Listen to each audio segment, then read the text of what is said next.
নমস্কার। আজ 25শে বৈশাখ, কবিগুরু রবীন্দ্রনাথ ঠাকুরের জন্মদিন উপলক্ষে আমার এক ছোট্ট নিবেদন।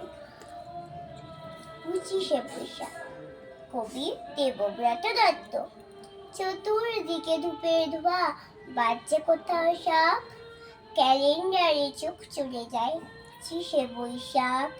বোন বলল ঠাকুর পুজো, বাজছে না তো ঢাক, রেডিওতে বলছে শুধু 25শে বৈশাখ। মাকে বলি খাবো না আজ, যতই খিদে পাক, টিভির কাছে দেখবো বসে 25শে বৈশাখ। বাবা বললেন টিভি দেখা আজ নয় রাখ, সবাই মিলে করবো পালন 25শে বৈশাখ। ভাই বলল বিয়ে পুরুষ, দাদা বলল থাক, ভাগ্যে খোকার সঙ্গে ছিল 25শে বৈশাখ। দিনের আলো নিবে এলো, সূর্যি বাজায় শাক, প্রতিদিনই হোক না শুরু 25শে বৈশাখ। নমস্কার।